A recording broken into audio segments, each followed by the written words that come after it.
Today's great interview is with Larry Pendleton. Larry's a CPA, and Larry's transitioned to working only with real estate investors so that he can be very focused and very niche in that market. So he's very well versed in the CPA world of real estate. He also invests himself, so he talks about his own investment. So really great interview. Really enjoyed this one. So make sure you check out all of it. As always, like and subscribe on Wrestling with Real Estate, the YouTube channel. Go to the WWRE podcast and give me a 5-star rating and write me a review if you think it's worthy. And I'm looking to speak to as many of you as possible. If you're interested in real estate just like I am, I'd love to set up a call and get on the call with you and see if there's any way whatsoever I can help you and just have a chat about real estate in general. And I love getting to know people and talking a little bit.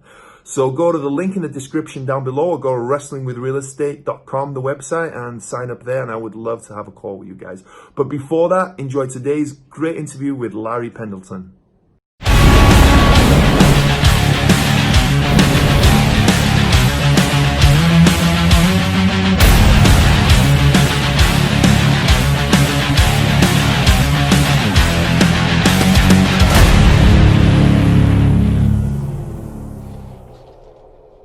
Hello and welcome to Wrestling with Real Estate, where we look to chokeslam all your real estate problems.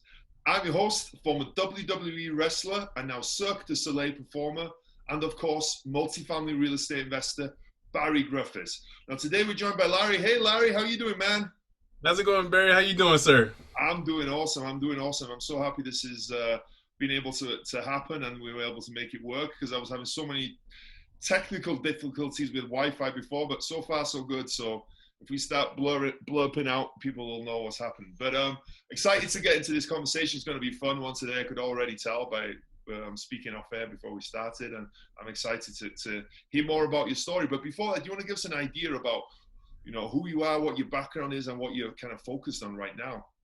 Oh yeah. So once again, thanks for having me. I'm definitely grateful for these opportunities to meet new people and share my truth to the world.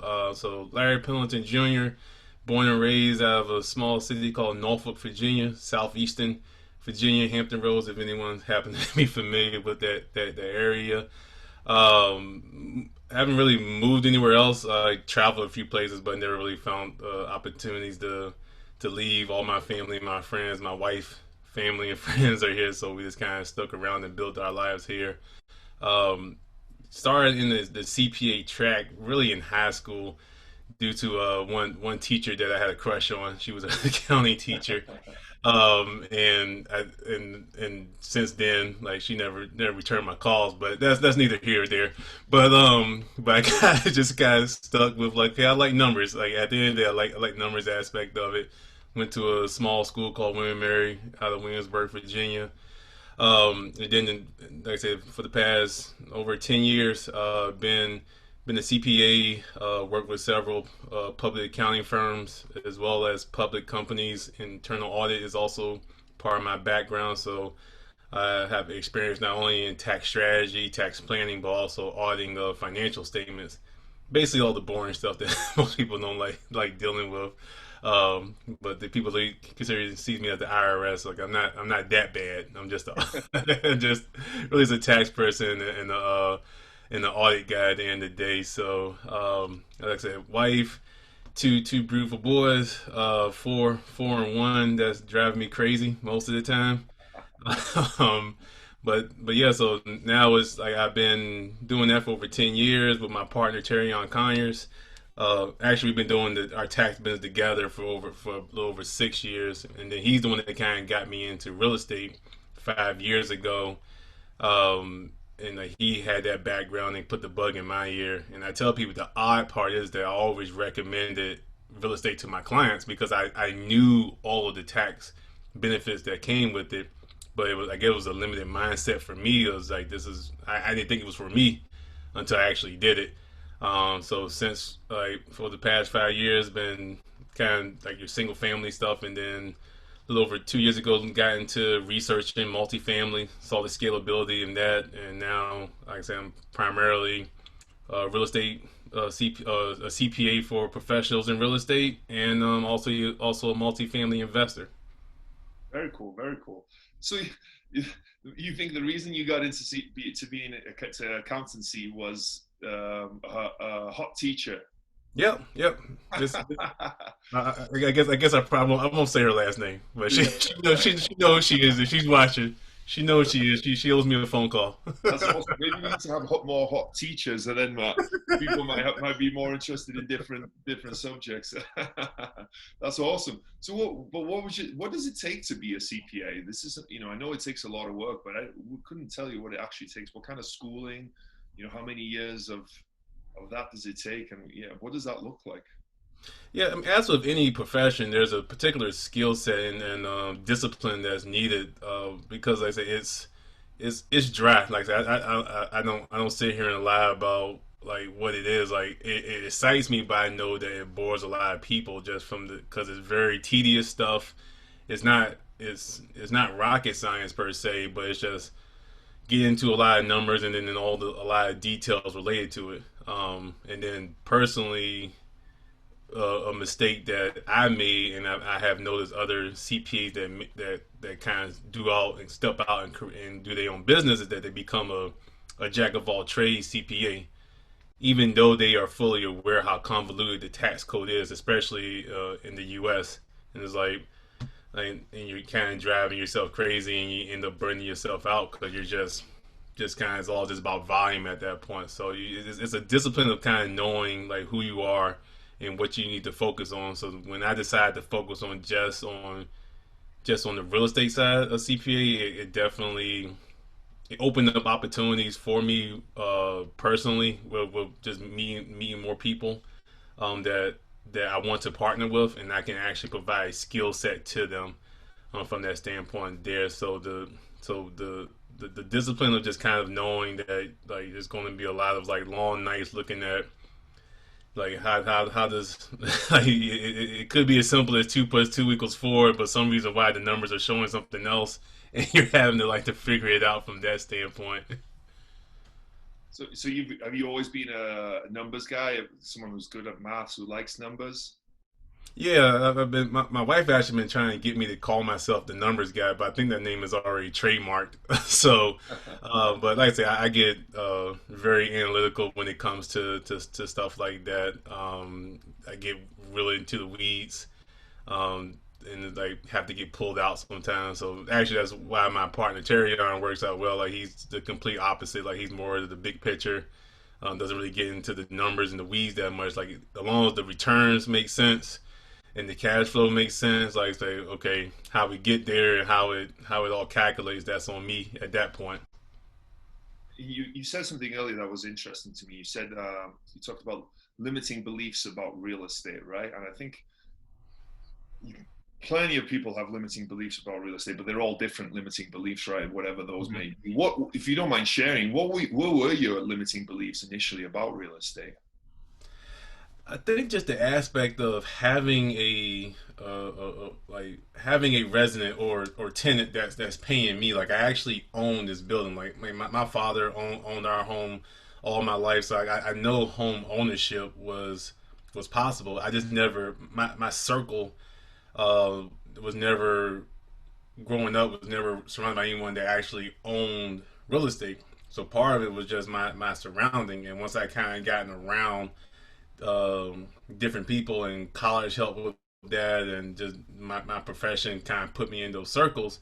And it was like, okay, it's possible, but okay, do I have enough? Not knowing that, like, hey, I ain't have the money or capital. Then you hear about people investing, whether it's wholesaling or other people's money, and it's like, okay, all the multifamily moguls, the apartment investing moguls, like they're not walking into a broker's office and slapping down a check of $1 million coming straight out of their account. Like like once you realize like that's not the case, okay, then you can start and like really breaking it down.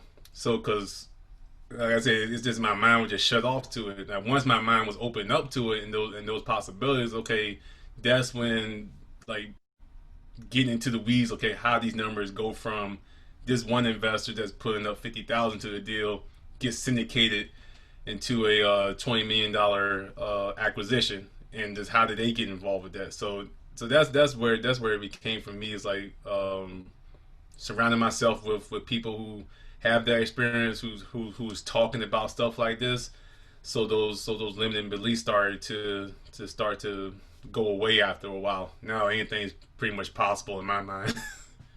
No, it's interesting. That's why I wanted to ask about it, because I hear it all the time from people outside of the real estate circle and the real estate bubble that I'm involved in, that, oh, I can't buy real estate, or I've got to wait. I'm saving up now, so maybe in the next 3 years I can buy an investment property, all that stuff. Or I don't want to buy real estate because I don't want to deal with a broken toilet at midnight on a Saturday night, or I don't want tenants to trash my place, or I don't, all this stuff, right? And I get it, it's because society sort of puts that weight on us, right? And they have these negative voices and they speak to us and we let them in a lot of times. But it's amazing how true that is, that people have those limiting beliefs all the time. And it's unfortunate because on the other side of those limiting beliefs, you have this amazing investment that's life-changing, literally life-changing, that Yes. can really make your life so much better. And I'm always interested by people's limiting beliefs, because I know I had them to start off with, right? Same thing, kind of similar to you.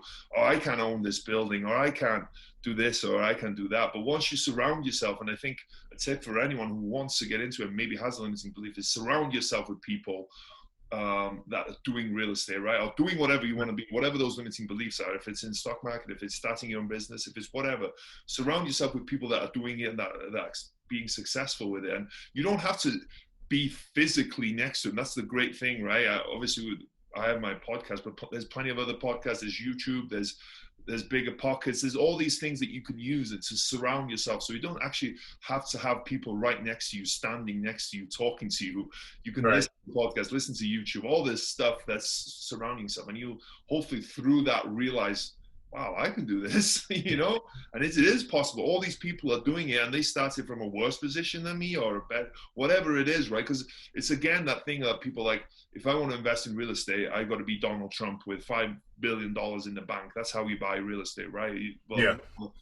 For one, I bet you Donald Trump, he doesn't use hardly any of his own money to buy real estate, I'm sure, right? He does, like you said, uses other people's money. So it's fascinating to hear that.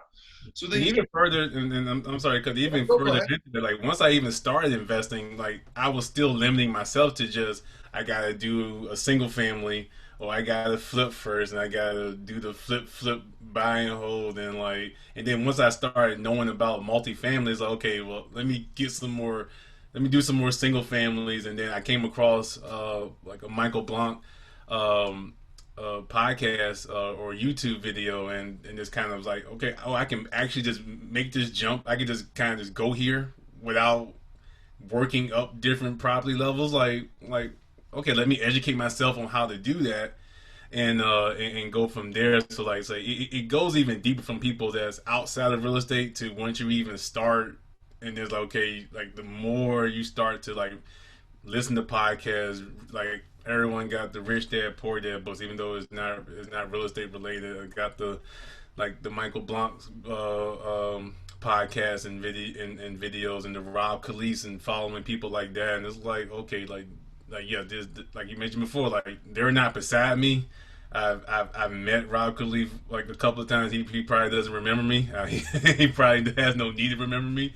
But I feel like I know him because he taught me so much through what I listened through his podcast, and I just kind of keep building from there. Yeah, and it's crazy. Not to harp on this too much, but it's crazy. I was like you. I need to get 20% down. I'm going to buy a single family, then save another 20% down. That's the only way there is to do it, right? And then you realize, well, there's tons of ways. Even if I want to go single family route, I can use other people's money. You can buy from wholesalers, get a great deal, cash out all that money, and then you have no money in the deal. That's mind-blowing in itself, to think that you have no money in the deal of your own money and you're able to own this real estate. It's just unbelievable. And there's just all kinds of strategies. It's just phenomenal. Another one I had was the $1 million mark, right? A property that's $1 million in multifamily, right? That seemed like so big, like $1 million. But now I've surrounded people, like you said, with these podcasts, these Michael Blancs, these Rod Khaleefs, listen to all this stuff, having people on the show. you know, $1 million is such a small deal to me now. Don't get me wrong. I would, you know, I haven't done $1 million deal yet, but it seems so small to me now because you're constantly hearing about people doing 10, 15, 20, 25 million-dollar deals all the time. So when when you're thinking about $1 million deal, it's almost like, oh yeah, that's pretty small, you know. So it's all about who you surround yourself. It really is so important. So So then true. you realize that real estate was kind of this thing that you could do, and that it made a lot of sense, right? It appealed to you. Where did you go from there? What was your first investment? So my first investment was a single family townhome, the 3-2. I still have it as of today, cash flowing $300 a month, and I did a FHA loan to get the 3% down at the time. I'm trying to remember all the numbers, and like 4.5% interest. My only regret was if I would have known better, I would use my FHA on a 4 unit, and then it did be in a better spot. But like I say, it was a great learning experience, just kind of working with the contractor, and like I said, and kind of building from there. And like, hey, even though I don't work with that contractor anymore, it was like I know what I want. I don't work with that agent anymore because I didn't really get I had to find the right fits for me. But I mean, they were helpful. They were helpful for getting me started at that point there. So yep. So started off with that, then went to trying to do flips and thinking about the big cash play on it as well. But then you kind of find out like, okay, especially being the tax person that I am, is like, okay, there's more tax beneficials to be on the rental side than on the flip side. I mean, you can make it very beneficial on the flip side as well. It's just a lot more structuring, and it didn't fit my personality. So I started to kind of understand myself along the way. It was like, okay, here where I can fully dive myself into while still being involved with real estate. I don't gotta be in every aspect. Like I'm not a wholesaler. Like I'm not doing cold calls. This is as I would gladly hire somebody to do that and just kind of and make the numbers work that it makes sense for everybody involved from that standpoint there. Going back to what you said a second ago, is saying if you did it again, you would have gone for a FHA loan with a 4 unit. Why is that? Cause everything 4 unit and below is considered residential. So it all like so 4 units, so duplexes, triplexes, fourplexes all qualify for the same type of loans as a single family. And say moved, like I said, moved in and all that, did the work, and like I said, I would have had, like I said, 3 residents at the time of living in it, and then once I moved out, I would have had 4 residents and four incomes under one roof instead of one income. And like I say, it's like I said, just the scalability of it just makes so much more sense. And I try not to kick myself anymore about it because there's other ads I think about in college. I could have invested in property then, and then have teammates and other students living in there as well, and still be cash flowing off of that. So it's like I can we all can do that. We all can just kind of pick certain points of our life. Like, man, I wish I would have done this differently if I just knew what I knew now. Trust me, yeah, I do the same thing. I look back to when I was in Florida. I got to Florida in 2010. If I'd Mhm. have bought anything back then, I would have been, you know, tripled probably my worth of those properties by now, right? In Florida, Tampa, Florida, 2010. I'm sure there was some crazy deals. Yep. You know what?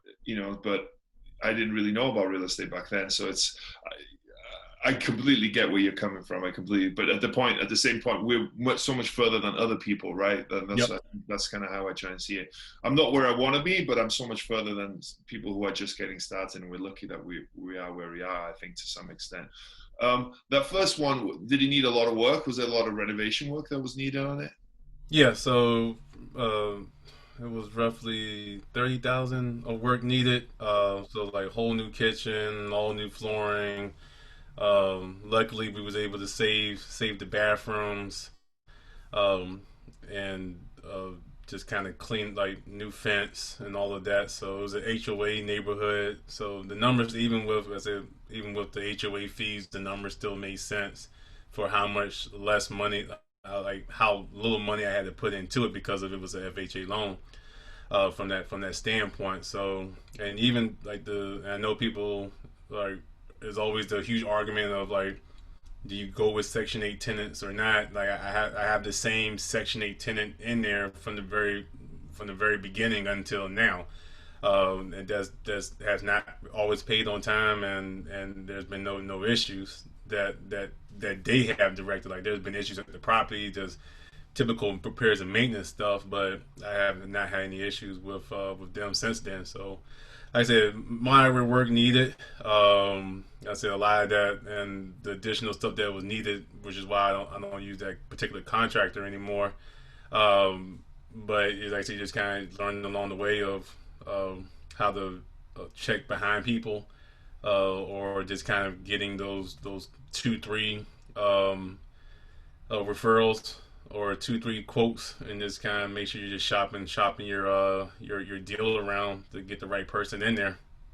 So what would you say your mistake on that one was? Not was it to not get 2 or 3 different contractor quotes, and did you go with the first contractor you Yeah, I went with the first one that was connected to the agent that was involved with, and I said overall they were great people. Like I said, it's just I think that just personality wise, and then the follow up after the work was done, especially once everything was paid out, wasn't like really wasn't what I was looking for. So I really wouldn't say that was the biggest mistake on it.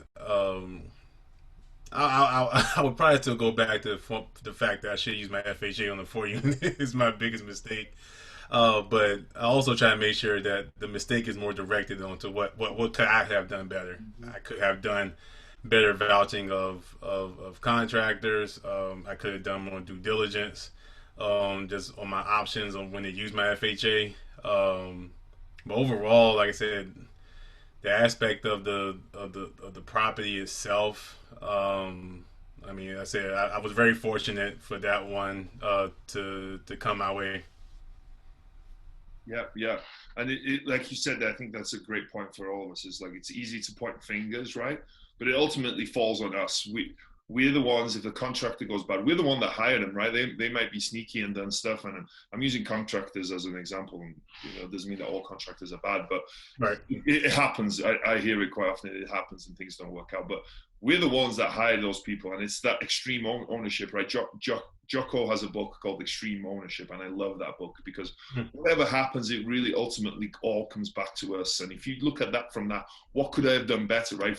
If something happens with the contractors or an agent or whatever, and you get mad with the agent and you're blaming the agent and you're blaming the contractor, yes, it's understandable, but that doesn't change anything, right? If you look at what could I have done differently? What could I have done better? Then you're going to improve. Then you're going to do better. The mistakes has happened. Whatever's happened has happened. You can't change that, right? But if you can improve yourself, and so the next time you do something different and you learn from it and you improve yourself and you grow from that, that's so much better than having that mindset of it's someone else's fault. There's an investor named Chris Haskins over here that speaks on that a lot, and I'm not quoting, it's kind of paraphrasing what I've heard him say on his YouTube videos, where like I said, you can't move forward if you're kind of stuck with blaming someone else. Like the aspect of like once you like put the onus on yourself, then like as you meant like and kind of saying, he said like, you're able to kind of move forward from that standpoint there because you're not stuck at because this person's not moving, like they're like they're either gone or they're just not involved with what you got going on anymore, but you're kind of hung up on like what they did or didn't do, and you can't progress yourself forward as well. So like I say, it's a consistent theme, and kind of back to that, once you get the right people around you to start thinking in that mindset, then it's like, okay, what could I have done better, and then apply that to the next one and the next one and the next one from there. Yeah, yeah. And it's all about hiring a lot of times. Once you get one good team member, a lot of good people know other good people a lot of times, which is what I've found, right? You find one piece of the puzzle, and that person can help you find all the other pieces of the puzzles. Because usually if they're good, they know other good people. Good people don't hang around and use people that do shoddy work or do kind of shady or whatever it is, right? You know, rock stars know rock stars, right? I don't, someone said that one time, and I think that's so true. So I think that's also a help for people. You said you've grown your portfolio to 29 units. You told me before we got on there. How do you go from 1 to 29, right? That's quite the growth, right? That's quite a substantial portfolio. How were you able to do that? 2019 was a good year. Like I said, partnered with, my tax business partner, Terreon Conyers. We created CP Realty for our real estate, and like I said, just being able to focus on our strong suits and connected with, like, I know people are like, could we connect with a great agent here called Nikki Love, and it's like, okay, we just able to, like, boom, find the properties, get negotiated down to a good price when the renovation work, got connected with some good hard money, and then just like basically push all the chips to the table, like pulling from IRA accounts, pulling from savings, like this is like all in at this point, and kind of shooting, like I said, make sure that we're not like over leveraged, like we make sure the cash flow and all that is still well, but just doing what we need to do to kind of get these doors going, and buying good assets in the right areas that will have some, at least some growth potential from that standpoint there. So and then the best thing about it, like I said, in July this year, being able to close on the 16 unit, like I said, that's been able to jump up so much, and like we're in the midst of stabilizing that here locally in Newport News, Virginia. Just getting the renovations done, tenant turnover, whatnot there, and then trying to push out some good units for a new set of tenants that can pay a premium dollar. I won't even say a premium, just kind of what we're projecting it to be. Actually, less than what we're projecting it to be, and still make our returns from our investors. So that's how you kind of make that jump, by not so worried about, okay, you get the singles, you hit those single base hits, but then like, okay, you got a chance to hit a triple, you go for it, and if you get a home run, and the numbers work, like, don't hesitate and shoot for it. Those deals don't last too long on the market or off market either. How are you? The single family. We'll get to the 16 unit in a second because I want to dive into that. But the single families. Do you guys have a certain strategy? Were you guys doing like the BRRRR strategy, or was it just, you mentioned hard money there? Were you how? Yeah, so a mixture of the BRRRR strategy with hard money, as well as with actually bringing in a passive investor, the JV on the deal as well, where we'll have the hard money, we have the investor, they pull up the funds, and then once we refinance, they get paid out whatever returns that we projected, and then we're left with a cash flowing asset at that point. So now we're all in on those particular deals, infinite returns at that point because we have no money in the deals. And then other times, like I said, we're using our own money to kind of cover the hard money, because as you know, most financial institutions, especially the traditional ones, they're not touching anything that requires massive work, and that's what we typically go for. Like whether it's B minus, C class properties, areas, and where we know where, okay, we can refi on this and somewhat capitalize on how hot the market is. And how were you finding these deals? Just purely through the MLS and through a good agent, or were you working with MLS? One of them, actually, the fourplex we got, it was off of the courthouse steps auction. That was a wild one. But tell us about that one, man. Tell us about that one. So not many. So I have never done like auctions before. Like you kind of hear the stories about the fast talking guy and whatnot, but the courthouse step auctions is nothing like that. And it was just one random day. I was like, I was supposed to have a $5,000 check, like that was a deposit. I didn't know how much. Like I said, we had our max at 60,000. We don't know where it's going to start, but we know we can't go above 60,000 for this to work. So I'm just kind of standing around, like asking people, like when does the auction start? Like, well, just stand around out there. The guy will walk out and just start talking.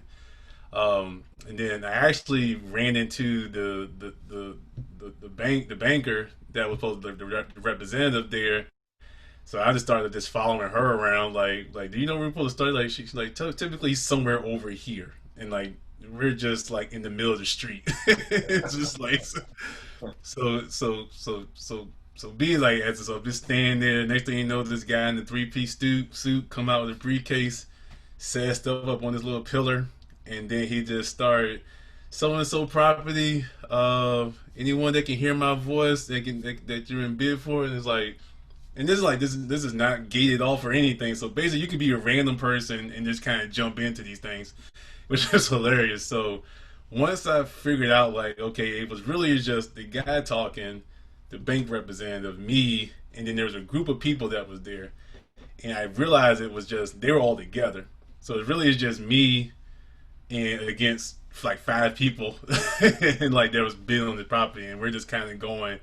And before that, I've been doing research on like proper like audit etiquette and stuff, and like don't try to shoot high, just I mean dollar over stuff like that. So literally like this 10 minutes of like the bid started at $30,000. This is for a fourplex. And it was like, oh shit, less than $10,000 a door.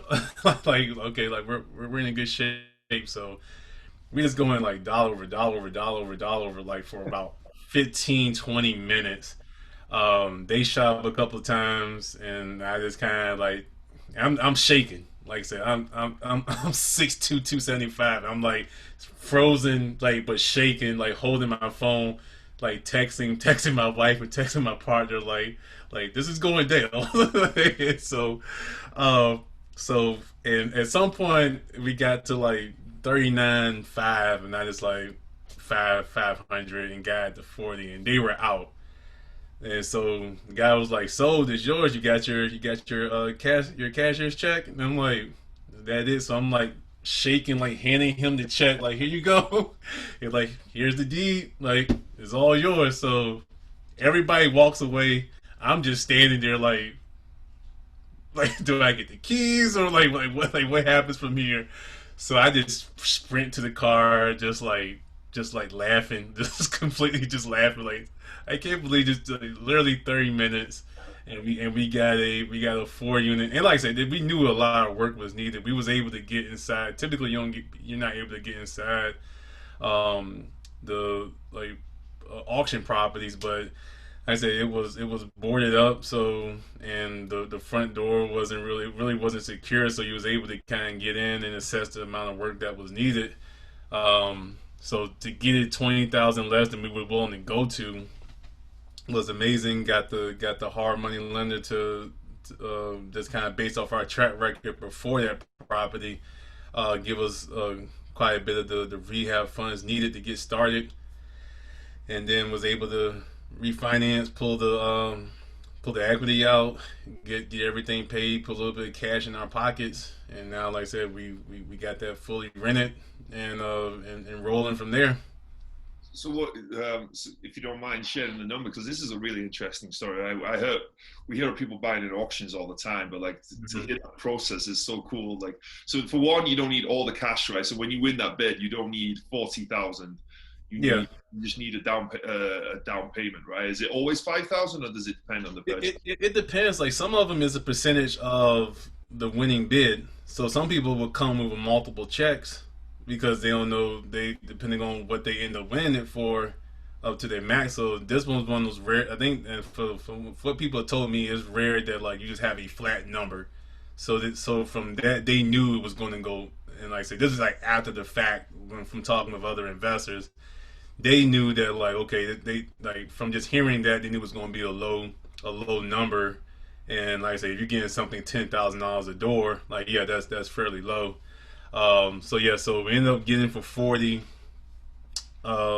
There was $155,000 of work that was done, and we're Oh, talking about foundation, roof, siding, uh, trees being cut down, porches, like literally the whole back wall of the building had to be replaced. So plumbing, electrical, like name something, name a repair, and I'm gonna say yeah, we did that. Like, it was literally like it was close to just being a just complete teardown. But our contractor was like, the bones of this thing is still good. Like I say, you can get the foundation in place, and like the whole back wall is like was a whole issue. Like everything else is fine. Like I said, it's like I said, it'll probably cost a little bit more just to kind of do a new build from that standpoint. So we just kind of stuck with. We actually had to go for second hard money lender. We had one person in place. He was comfortable at first, and then he kind of, so we had to like quickly pivot to our go-to, because we were trying to like build a network of hard money lenders to work with. So we were trying to go with somebody new. And once he backed out and was like, okay, we needed a quick like a 2 week turnaround, because we got to have the 35, the other 35 needed by the end of the month. So once we got that, they was able to get us closed in 2 weeks. The It ended up appraising at we got low threes. Okay. So like I said, we're all in 195. Ends up appraising at 300, which is still, ironically enough, is still, because that was the concern, was that the market was just going to shift on us, because that was actually in 2008 when we won the auction. There were some issues with getting the title done. I mean, just wasn't our fault. We just kind of just waiting, and then so it was like 8 months later, it was like, okay, it actually worked out to our favor, because at the time it appraised at 260, and then since then it raised 40-50,000 to get us in the threes, and it was like, okay, like we are now like no money in this deal at this point. And so we, other than the initial 5,000 that I had to bring to the auction. So yeah, so that one was a wild one, when you just talking about the amount of work that was needed in an area, in a particular neighborhood, where it goes from like B class to D within 5 blocks, and like ours was like somewhere in the middle. So it was like we're kind of looking at a C class property, but you see the progression of growth and development happening in that direction. So we just said, that's why it intrigued us even more, and we just knew the area very well. Other than I believe we knew it more than the person I was bidding against, from that standpoint, because they wasn't from here, so it was like, this is basically my backyard. Like I know what's going to sell in this neighborhood now. I'll talk about conquering your limiting beliefs, going from not thinking that real estate was something that you could do, to then a complete gut 155,000 renovation right on the property. Yeah. That's crazy. That's awesome, but that's the arc that you go through, right? To have to get to that comfort level of being able to know that, hey, we can do this. We can take down this property that needs everything, literally everything, from foundation to everything. It's Yep. great. That's really cool. So tell me about the 16 unit though, because we on this show, we love multifamily and we love those type of properties. Tell me about the 16 unit. Yeah. So typically with my background, I end up being basically a bit of a satellite, where like I just kind of bounce around the different investment groups, and like people need, I could do the underwriting as well as the tax strategy. So a gentleman of Jonathan knew in the area, in the military, just kind of has to run these numbers. Would I be interested in kind of tagging along? Like I said, it was a full like 370,000 raise that was needed for the purchase and the down payment for the renovations. Like 500 purchase price. From that standpoint, in the funny part, like is like I said, it's the Newport News, and like growing up, the street that it was on, you don't go on that street unless you know, unless you got family there. Like and like I haven't been there so long. He was like Larry, drive by it. Trust me, it's not as bad as you probably remember. And I was like, okay, like yeah, you're crazy, but I'm charging you for my drive over there. And then like he was exactly right. Like a lot of the apartments have been renovated, um, or in the midst of being renovated, and it's in the front of, or it's actually it's in the back of like a wonderful like B+ class neighborhood, the single family homes.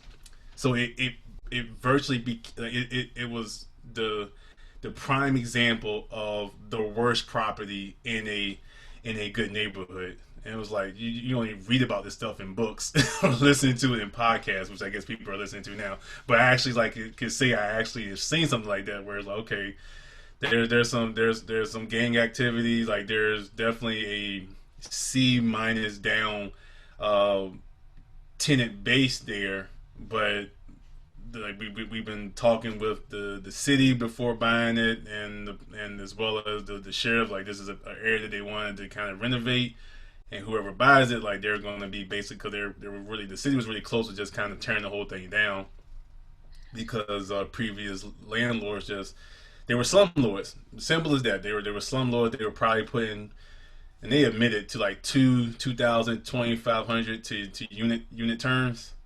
And it's like that's not really you getting you much of it. That's barely half of, almost half of what you probably really need to get a quality turn. And even for like something that's going to get you 700, 750 a month per door.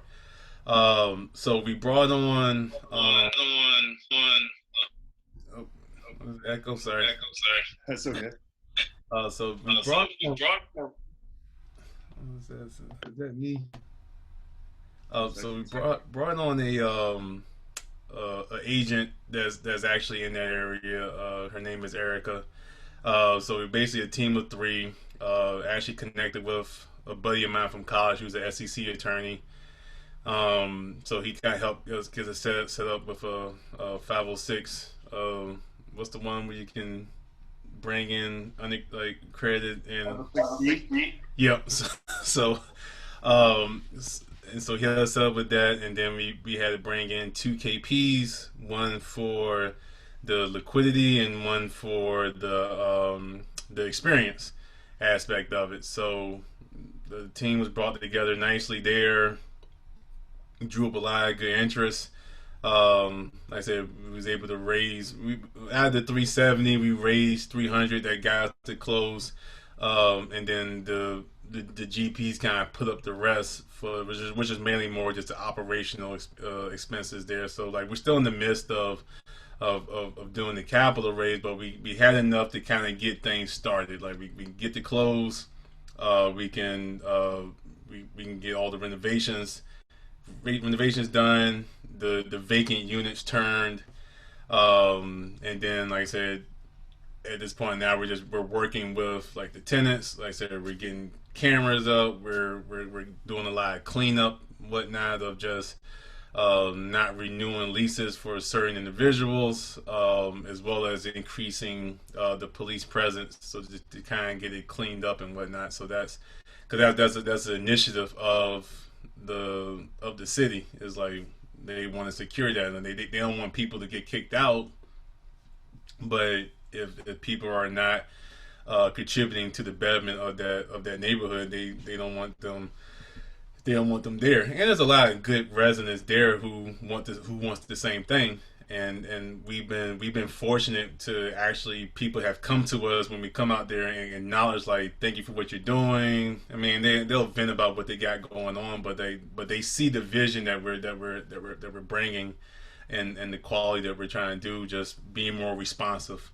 Like I say, you may not be able to fix the problem. Like if they got a leak, someone probably can't get out there until the next day or the day after, and we're working with property management on that.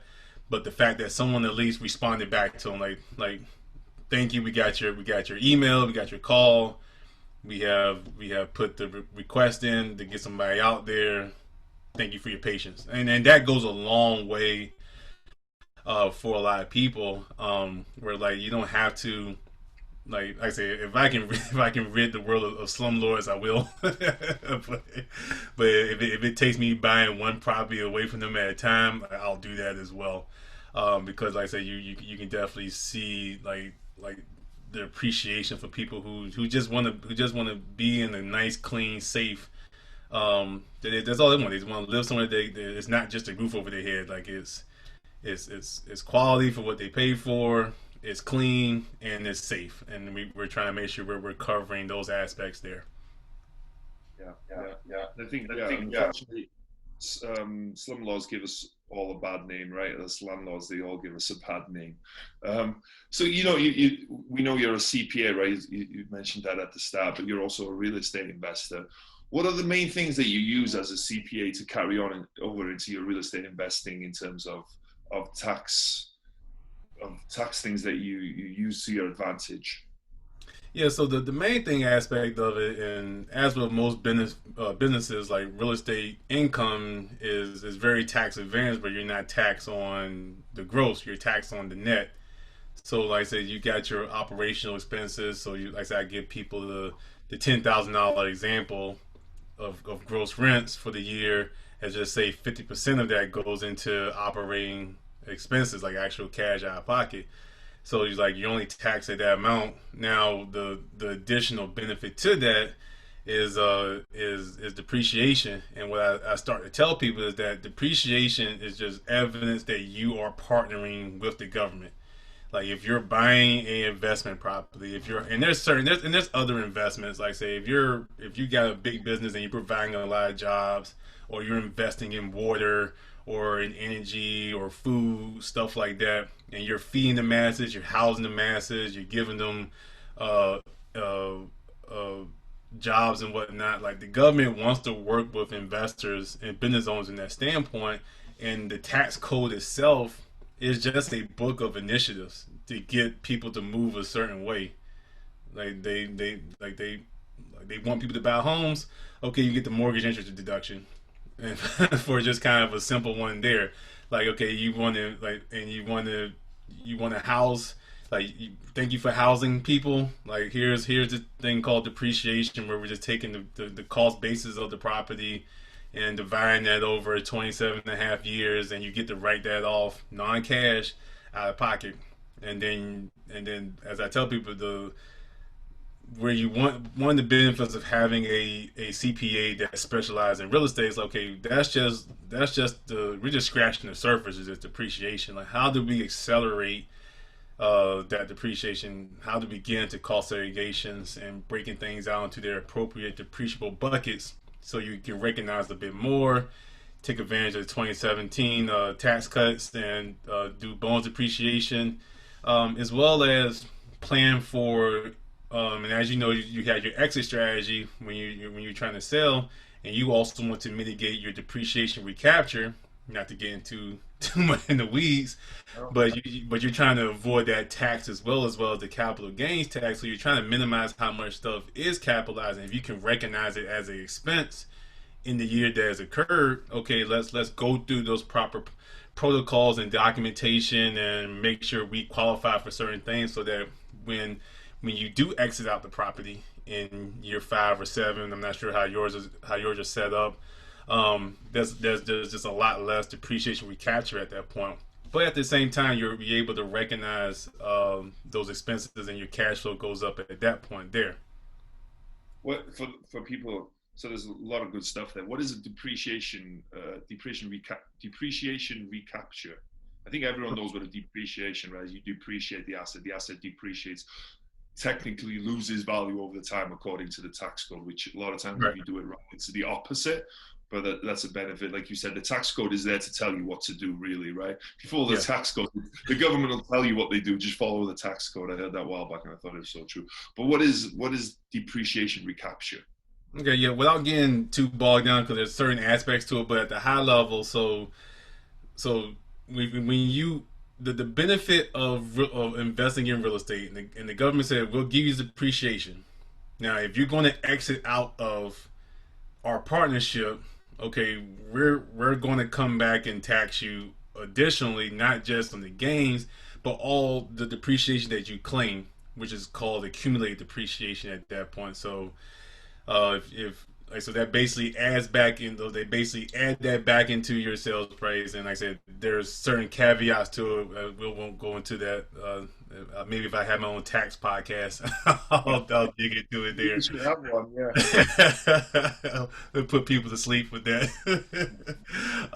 But that's basically what depreciated cash flow. Like I said, the government said, okay, so you're going to exit out of our partnership. You've been benefiting this. Okay, well we want, here's our basically recharging you for exiting out of investing in real estate or investing into this property. Like, we're going to hit you on the capital gains tax on whatever gain you make on that, and then anything that you claim as a benefit, because basically you're just kicking that can down the road, and you accumulate all those years. We're going to catch that up, and add it back in on the back end of the sale. From that standpoint there. So that's your depreciation recapture, which is why people get into 1031 exchanges to continue to defer those taxes down the road. And we'll see what Biden does, and if he does happen to get that eliminated. But personally, I'll find it hard to believe, but we'll wait and see. It's a whole nother subject. You said there about using expenses to offset that depreciation, right? How would you suggest someone tries to do that? How would that look? What would that look like? Again, everything is kind of on a high level, right? It's going to be individual for every different person and every different property. Right. So there's different safe harbors that you can elect into. One of them is called the de minimis safe harbor, which is basically anything at the invoice level, $2,500 or less, you can basically expense and don't have to depreciate. So how that becomes a factor is because it used to be as low as $500. So if you got a let's just go to my 16 unit. If we were 5 years ago and we replaced one of the HVAC units, we most likely had to depreciate that going forward and couldn't recognize that expense. So we're just talking about the time value of money at that point. So the increase to 2,500 of the Dominion safe harbor, that's just one of many safe harbors. So once we get determined that, okay, the expenses are really, to replace this HVAC unit is only going to cost us $2,000 material and labor if you got someone that's really good like that. And then it's like, okay, we don't have to depreciate this now. Now we can actually recognize this expense all in 1 year.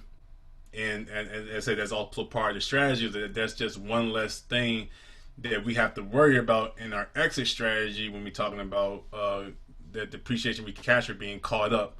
And the thing is, those safe harbors like work even better in multifamily, because it becomes like, okay, you may only replace certain items that make up 20% or less of the whole property, and so it's considered almost as immaterial at that standpoint. Where it's like, okay, if you was replacing an HVAC for a whole home, okay, like that's the full unit itself. And like I said, you just kind of break it down to like, okay, here's all the components of the building, and like I say, everything kind of has its own categories that the government is saying that you have to capitalize or depreciate from that standpoint. But like I said, now the thing with multifamily is that, okay, you're not replacing the whole HVAC unit for the whole building. Like, you're only doing 1 or 2 units that may only make up 5%, and their cost value was this. So you're actually able to use the different safe harbors, not just the de minimis one. There's other ones, repair and maintenance safe harbor as well, and small business owner safe harbor as well. Typical terrible with names, but it just kind of gives you the opportunities to recognize expenses the year that occurred, so you're not having to depreciate. Because that's the downside of depreciation, that you just can't recognize like all these expenses in 1 year. Like, you're having to break it out, especially for repairs, like for repairs and replacements for the building. Like, that's because you're most likely using debt to actually get it. So you're really sometimes offsetting your payments that you're making with a non-cash expense, which is going to just help your cash flow along the way. Mm. This is interesting. On that point, so it's up to 2,500 on expenses and stuff you fix, right? And I'm interested because I have a renovation project going on now. Is there a way that you can minimize it to below 2,500? How do they categorize that? For example, if I'm doing the kitchen and I'm putting in new cabinets, the whole cabinets might come to over 2,500, but each individual cabinet might be 700 or 800. So am I able to expense that individually? Is there a way to do that, or would they all count as one item? Part of it is working with your contractor of breaking down, because it's at the invoice level. So once because like if they just put kitchen, it's like, okay, like what was that? Was that cabinets? Was that the floor? Was like the plumbing? So it's like you're having to you're kind of at the mercy of, okay, I got the previous because it just says kitchen. And they and depending on the contractor, some will do it. I think most time many won't, because it's like they don't see the benefit from their perspective there. And I try to work with them on, like, you already have the scope of work as is, like you're providing, like at the beginning, like why not bring the price with that for materials and labor from that standpoint. So like you're almost turning the scope of work into a bit of an invoice, because we're going off of, I'm getting paid for this. Same thing like when you're doing a hard money lender, you gotta have that set in place from that standpoint. And then you're kind of pushing that to the contractors. Okay, what are you going to charge me for these particular items? That's the main thing. If you can work with the contractor, and you're paying them, and they may charge more because it's more work for them to do the paperwork, and they're not paper pushers at that standpoint, and they probably don't have admin in place to do that type of stuff. So it's all about kind of working alongside whoever your tax pro is to kind of help lead that discussion, bringing the contractors, having the right people at the table so that the appropriate outcomes can be made. It's like, okay, here's all the other different safe harbors we can somewhat take advantage of. If you basically invoice this a certain way, and it also kind of helps with like, hey, how are we going to budget for certain things?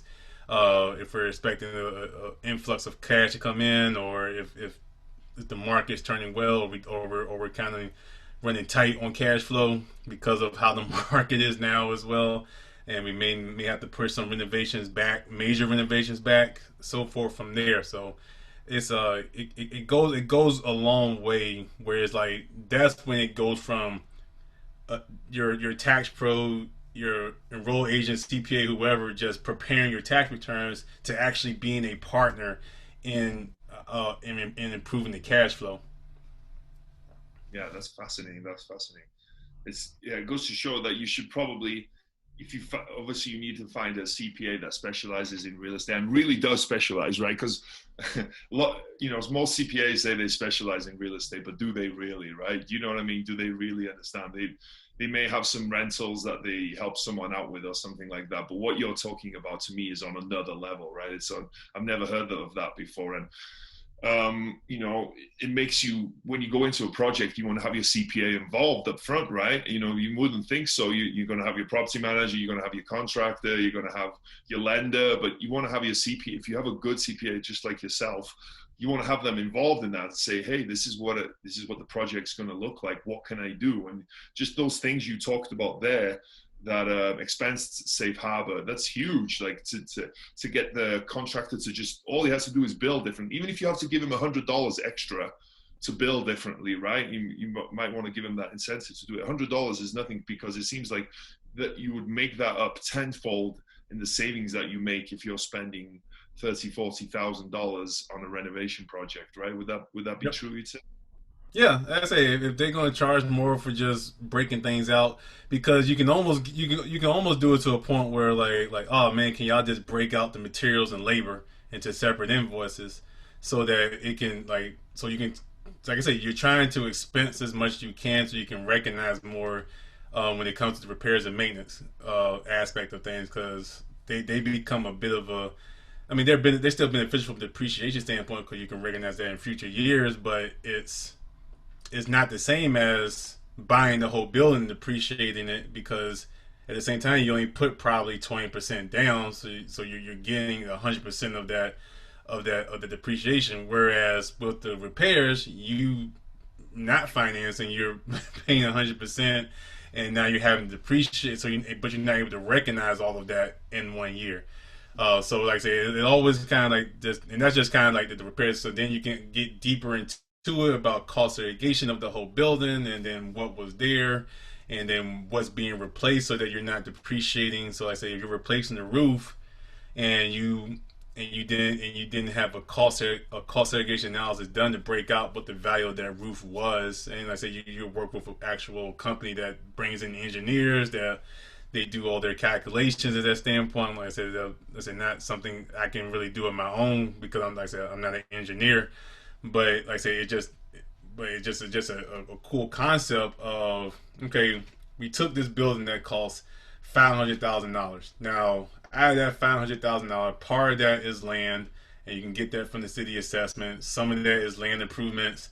Some of that is actual appliances in the building. Some of that is windows. Like, everything kind of get broken out into its own little segments there, so that when you replace the roof or you're replacing the windows, you can actually write off, do like partial dispositions of certain things that you actually are replacing, so you're not depreciating two roofs in that standpoint. So like I say, and then like I say, it becomes like at that point, it's like, okay, is the cost of doing those things, depending on the size of your property, you're probably looking at, I mean, if you're doing like large multifamily, like $5,000, $10,000, something like that, like, does the cost of that make sense for you and your investment group? And the cool thing about these companies, and most of them called Madison Specs, and I'm working with them on ours, is like, hey, you can actually assess that. Like, hey, they'll provide like a breakout of, here's what it's gonna be. Like, do you think paying this fee now makes sense? Because you don't have to do that in year one. That you can just do it whenever you feel like it's truly needed, from that standpoint. Yeah, that's man, this is so interesting. I feel like I need to have you back for a whole nother show just about this is amazing. Like, yeah, some of the stuff you talk about that I haven't really heard before. That's just can really make a difference on a project, and all projects really, because taxes is one of the biggest expenses, if not the biggest expense that we have with our properties, right? And the less you can pay in that, the better it is for us, really, right? It's really cool. But this show is called Wrestling with Real Estate, right? It's called, so I try and incorporate some wrestling related real estate question, even though the first one isn't quite that. The first question is, what would your wrestling name be? To pick one for yourself. Even though you warned me about that, I still can't stop giggling. Because like I said, I think before there used to be a wrestler called IRS, and like that probably is perfect for me, even though I'm not the IRS. So I would have to go with IRS just to kind of bring them back into the mainstream. Yeah, that's awesome. Yeah, that's actually one of my friends. Is that Mike Rotunda, or Erwin R. Scheister was his long name, IRS. Nice. But so every wrestler has a special move or a signature move. What would you say yours is in real estate? So what's your strength in real estate, you think? Uh, Basically being taking these tax strategy concepts and kind of breaking them down, to a point where someone who's not into the tax side will understand. Also being a bridge for people who have not invested in real estate to now get those over. And as I really have to thank my wife Whitney for that, because she hears me talk about this stuff all the time as I kind of talk to myself, and she's like, what the hell are you talking about? Like, that doesn't make any sense. So I had a few years of just kind of like finding finding my voice and being able to kind of making that my strength, because at the end of the day, when we're talking to investors, like, they have to feel comfortable, they have to know who you are, and then feel comfortable that you know what you're talking about, and then they understand what they're putting their money into, because they're putting their money into the building, but they're giving it to you as the GP on the deal. And it's like, okay, like, can you make them feel comfortable about your skill set, as well as, is their money going to be safe? Are they going to get reasonable returns? So forth from there. So I would just say, just being able to kind of break things down from the complicated standpoint of real estate in some cases, and taxes down to I won't say the common person, just the people who's just not into it. Yeah, that's a good skill to have because obviously it can be very complicated. It's, you know, it can be way over a lot of people's head, including mine. But if you're able to kind of give it in simpler terms that people can understand, I think that's a great skill to have. What's been the biggest body slam you've taken in your real estate investing career, you think? So I mentioned a flip at the beginning, and like that was my second investment property, and the whole concept of holding yourself accountable doesn't it like rings bells for me when it comes to that particular property. It was a 2-1 house that we ended up converting into a 3-1 or a 3-2. And like I said, I did not do a good job of building the right team. Once again, not going with the cheaper option when it comes to the contractors. And like I said, I had like family involved regarding just not just the money side, but actually working on it. So like I said, just in the funny part, that property literally took a full year from acquisition to renovating it to getting it sold. Took exactly 365 days. They took a full year to get that property done.